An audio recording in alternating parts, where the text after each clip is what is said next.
Para saudara dan saudari yang Tuhan cintai, selamat pagi dan selamat bertemu lagi dalam renungan harian dari Paroki Santo Petrus dan Paulus Argapura, edisi hari Kamis tanggal 12 Januari 2022 dalam masa biasa yang pertama.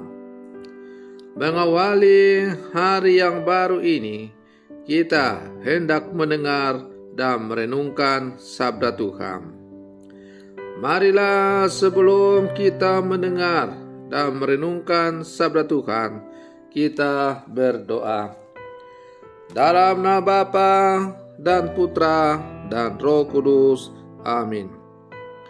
Allah Bapa di surga, semoga hati kami terbuka terhadap Roh-Mu, agar dapat menangkap semua sabda yang mewartakan nama-Mu, agar kami langsung mengenal Dia, sabda-Mu sendiri, yang patut dipercaya dan penuh cinta kasih, yaitu Yesus Kristus Putra-Mu, yang telah menjelma menjadi manusia dan tinggal di tengah-tengah kami.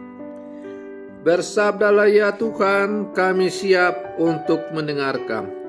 Terpujilah Engkau Bapa, Putra dan Roh Kudus, kini dan sepanjang segala masa. Amin. Para saudara dan saudari yang Tuhan cintai, sabda Tuhan yang hendak kita dengar dan kita renungkan untuk mengawali hari yang baru ini diambil dari Injil Markus pasal 1 ayat 40 sampai 45. Tuhan bersamamu. Inilah Injil suci menurut Markus. Sekali peristiwa, seorang sakit kusta datang kepada Yesus. Sambil berlutut di hadapan Yesus, ia mohon bantuannya.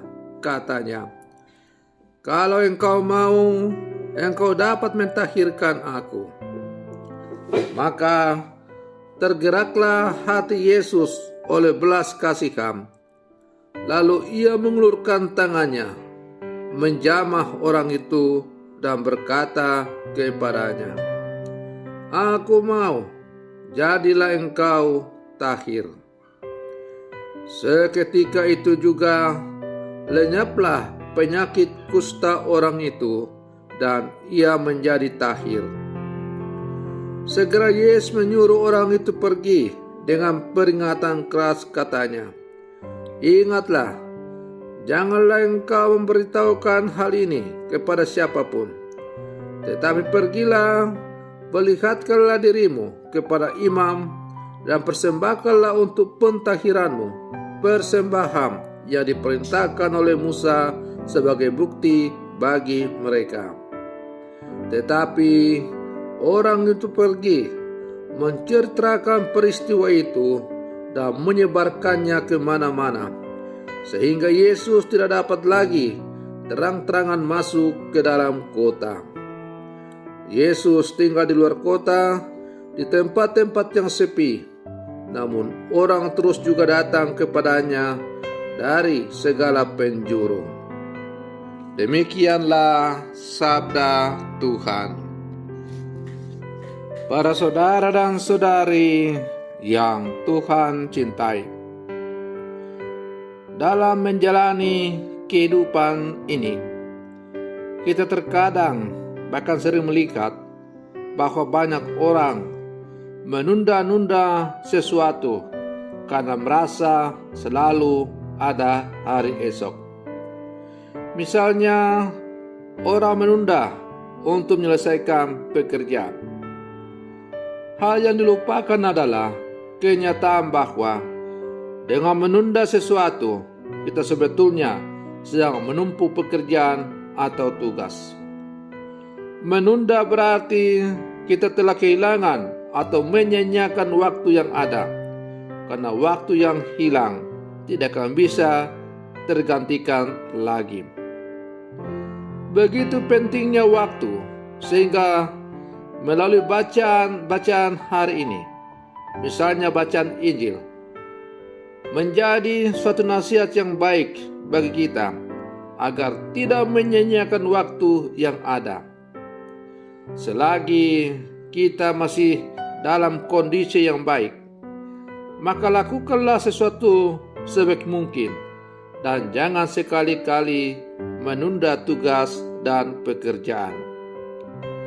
Para saudara dan saudari yang Tuhan cintai, maka melalui bacaan Injil yang baru saja kita dengar, kita bisa bertemu dan melihat Yesus yang menunjukkan satu tindakan responsif ketika berhadapan dengan seorang kusta. Ia tidak menunda-nunda waktu untuk menyembuhkan orang kusta itu. Ia langsung menyentuh si sakit dengan penuh belas kasihan dan menyembuhkannya, dan seketika itu juga ia menjadi sembuh.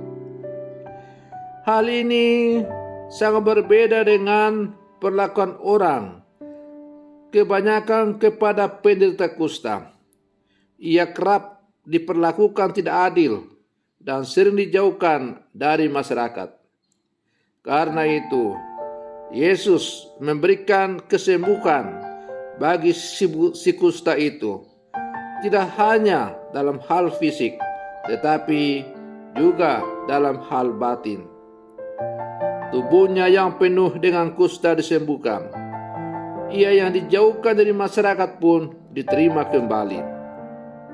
Karena itu, para saudara dan saudari yang Tuhan cintai, sebagai murid-murid Yesus yang hidup sama sekarang, kita diajak untuk belajar dari Yesus bahwa janganlah pernah kita menunda-nunda sesuatu atau menjauhkan diri dari orang-orang yang dianggap tidak pantas untuk kita dekati atau berhubungan dengan kita.